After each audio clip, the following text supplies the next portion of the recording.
164 సీట్లతో కూటమి ప్రభుత్వం థంపింగ్ మెజారిటీతో గెలిచింది. చంద్రబాబు నాయుడు గారు ముఖ్యమంత్రి అయ్యారు. విజన్ 2047లో భాగంగా అమరావతి సంపద సృష్టించే రాజధానిగా పరుగులు తీస్తూ ఉంది.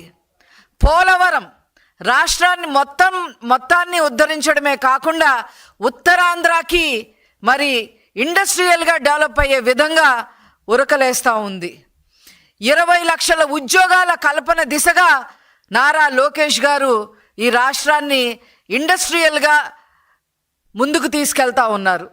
దాదాపు 10 లక్షల కోట్ల రూపాయల వరకు పెట్టుబడులు వచ్చాయి.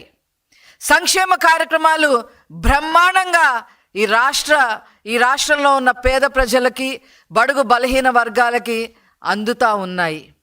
గంజాయిని రూపుమాపారు. లా అండ్ ఆర్డర్ బ్రహ్మాండంగా ఉంది. ఎక్కడా కూడా ఇబ్బంది లేదు.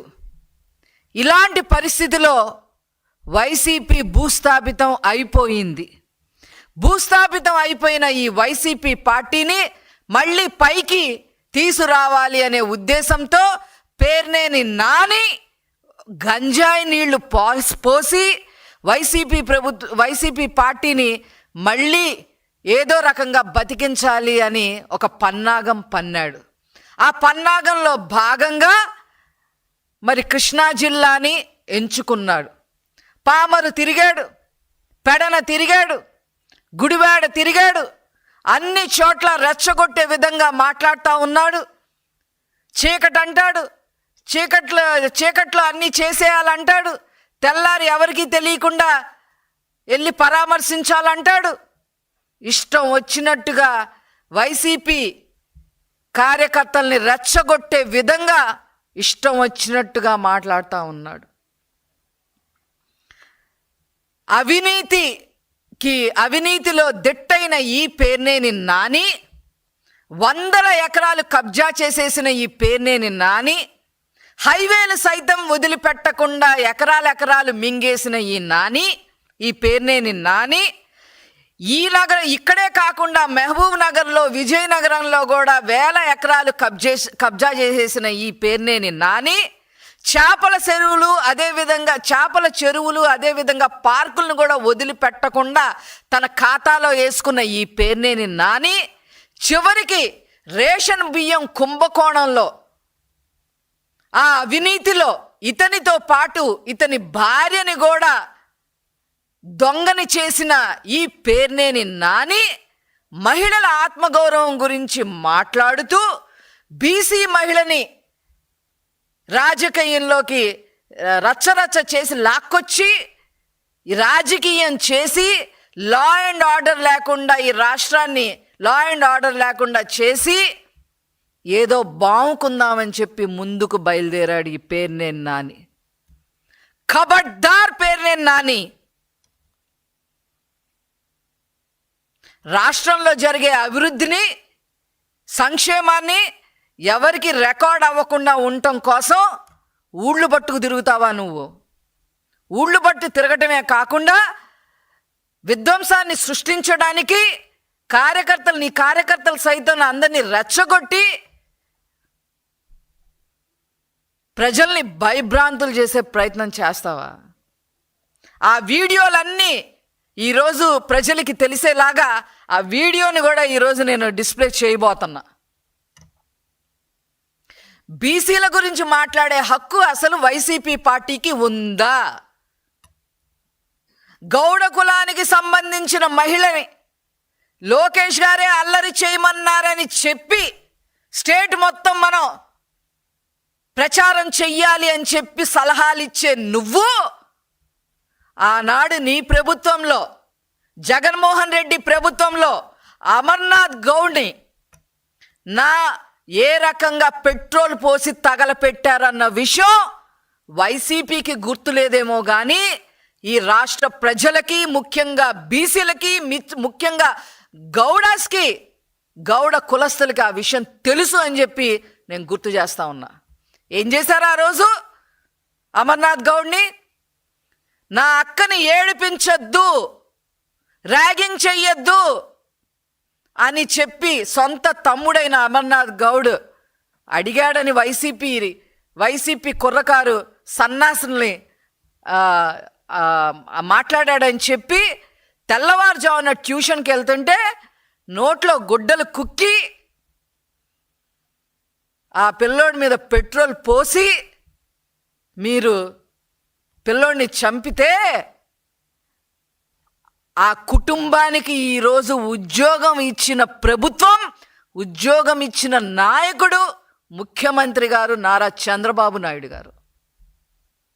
అలాగే గౌడ కులస్తురాలైన గౌతు లచ్చన్న గారి మనమరాలు గౌతు శిరీషాని అక్రమ కేసులు బనాయించి తప్పుడు కేసులు కట్టడమే కాకుండా అక్రమ సంబంధాలు కూడా అంటగట్టి నైతికంగా గౌతు శిరీష గారిని ఏ రకంగా మీరు చేశారనే విషయం మొత్తం రాష్ట్ర ప్రజలకి గౌడ కులస్తులకి అందరికీ తెలుసని ఈ సందర్భంగా నేను తెలియజేస్తున్నా. అంతేకాదు ఇతర బీసీ కులస్తుల్ని 300 మంది పైగా హత్యలు చేశారు, దుర్భాషలాడారు, ఇష్టం వచ్చినట్టు నన్నే 4 తెగ్గొస్తామని చెప్పి బహిరంగంగా మాట్లాడాడు. మీ వైసీపీ ప్రభుత్వంలో ఒక సన్నాసి. లోకల్ బాడీస్లో బీసీలు లీడర్లు అవ్వకూడదని చెప్పి చంద్రబాబు నాయుడు గారు ప్రవేశపెట్టిన 34% రిజర్వేషన్ని తగ్గించేసి 16,800 మందిని బీసీ లీడర్లుగా ఎదగకుండా చేసిన నాయకుడు జగన్మోహన్ రెడ్డి. మీకు అసలు ఈరోజు బీసీల గురించి మాట్లాడే అర్హత ఎక్కడుంది? ఏ రాజారెడ్డి రాజ్యాంగంలో ఉందో చెప్పండి. బీసీల పార్టీ అంటేనే తెలుగుదేశం పార్టీ, తెలుగుదేశం పార్టీ అంటేనే బీసీల పార్టీ. తెలుగుదేశం పార్టీ యొక్క పేటెంట్ రైట్ అది బీసీలకే దక్కింది. ఈరోజు బీసీ మహిళల గురించి మనం మాట్లాడి ఇష్టం వచ్చినట్టుగా చేద్దాము అని చెప్పి మీరు రాజకీయం చేద్దాము అనుకుంటే ఇక్కడ ఎవ్వరు ఊరుకోరు అని చెప్పి ఈ సందర్భంగా నేను తెలియజేస్తా ఉన్నాను. ఏ ఆత్మాభిమానం గురించి, ఏ మహిళల ఆత్మాభిమానం గురించి పేర్నేని నాని మాట్లాడతారు? నీ భార్య ఆత్మాభిమానాన్ని నువ్వు కాపాడలేకపోతే తెలుగుదేశం పార్టీ, చంద్రబాబు నాయుడు గారు కాపాడారు. మీరు ఏ మహిళల గురించి, ఏ మహిళల ఆత్మగౌరవాన్ని గురించి మాట్లాడుతున్నారు?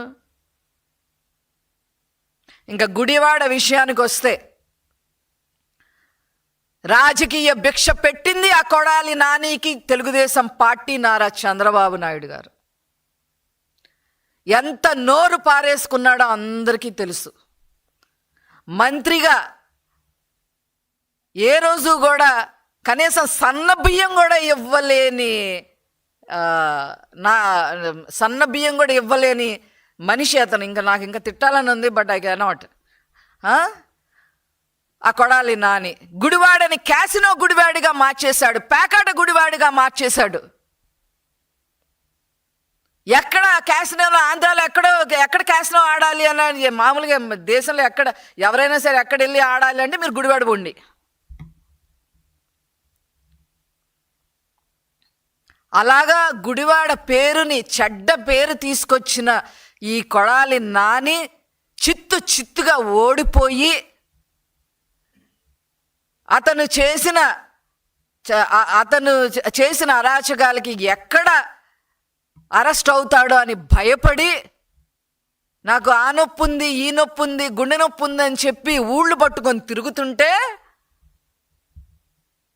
భయపడిపోయి ఊళ్ళు పట్టుకొని తిరుగుతుంటే అతను ఇంకో 30 రోజుల్లో తిరిగి వస్తాడని చెప్పి ఈ పేరునేని నాని బయలుదేరాడు గుడివాడికి.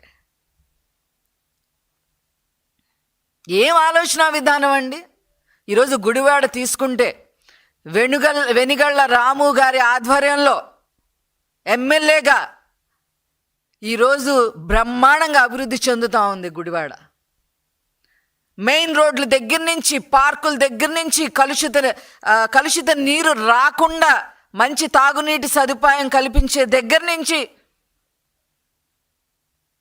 చివరికి బస్ స్టాండ్ సైతం అభివృద్ధి చేసే దగ్గర నుంచి, సంక్షేమ కార్యక్రమాలు అందించడం దగ్గర నుంచి, అవసరమైన చోట సొంత నిధులతో ఈరోజు వెనిగళ్ల రాము గారు ఎమ్మెల్యేగా అక్కడ అభివృద్ధి చేస్తూ ఉంటే అవేమి ప్రజలకి రికార్డ్ అవ్వకూడదని గుడివాడని ఇంకో కడప చేయడానికి ప్రయత్నం చేస్తారా? కడపకు కూడా నీళ్ళు ఇచ్చింది చంద్రబాబు నాయుడు గారేగా.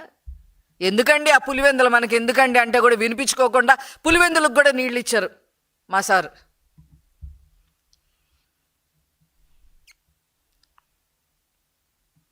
ఈరోజు వీళ్ళు ఇష్టం వచ్చినట్టుగా లా అండ్ ఆర్డర్ క్రియేట్ అంటే డిస్టర్బెన్స్ క్రియేట్ చేయటం కోసం బీసీ గళం ఎత్తుకుంటారా? మీకు అసలు అర్హత ఉందా?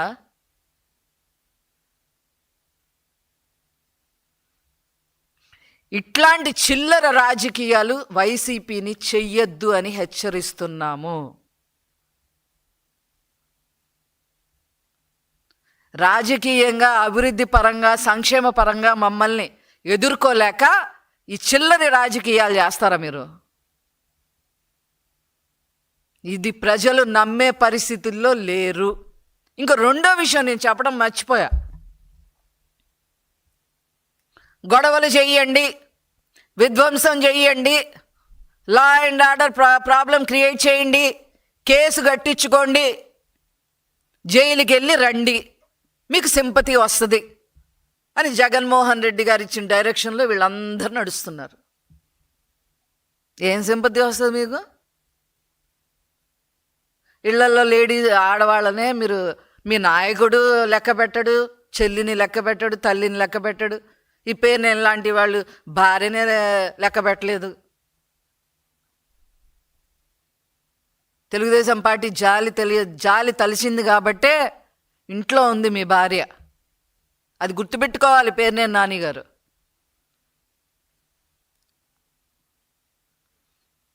ఇవన్నీ దృష్టిలో పెట్టుకొని మీరు చేసే చిల్లరికి రాజకీయాలు పారవు. ముఖ్యంగా ఏంటది, బీసీ సప్లై నిధులు కూడా లక్షల కోట్లు డైవర్ట్ చేసేసారే జగన్మోహన్ రెడ్డి. ఏ బీసీల గురించి మాట్లాడుతున్నారు మీరు?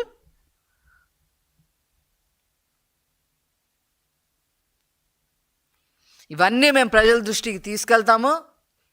ప్రజలు గమనిస్తూనే ఉన్నారు. వాళ్ళని అభివృద్ధి, సంక్షేమం ఇవన్నీ రికార్డ్ అయ్యే విధంగానే మా ప్రయత్నం మేము చేస్తాము. మీ చిల్లర రాజకీయాలు కట్టి పెట్టమని చెప్పి ఈ సందర్భంగా చెప్తూ నేను సెలవు తీసుకుంటున్నాను. Thank you.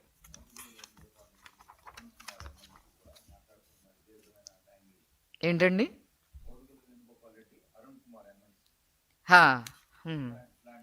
అదే అతను కూడా, వేణుగోపాల్ రెడ్డి అతను కూడా గన్నులు బయటకు వస్తాయి, బుల్లెట్లు బయటకు వస్తాయని మాట్లాడుతూ ఉన్నాడు.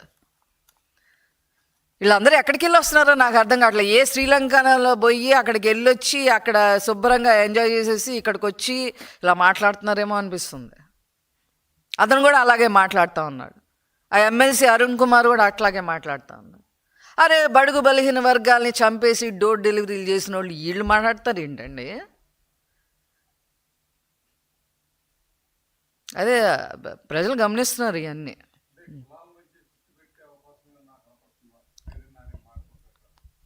పేర్నేని నాని మాటల ప్రకారం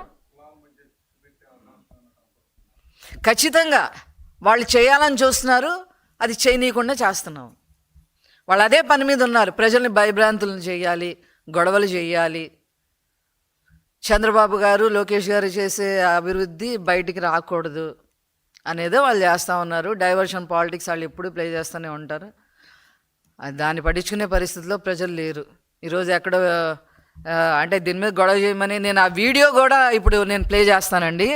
ఎంత ఘోరంగా ఉందో మీరు దయచేసి మీడియా వారు, అది ప్రైవేట్ వీడియో, ఛానల్స్ ఒప్పుకుంటాయా లేదా అనేది కాకుండా ఆ రూల్ని పక్కన పెట్టి ఆ వీడియోని ప్రతి ఛానల్లో డిస్ప్లే చేయాలని చెప్పి నేను కోరుకుంటున్నానండి.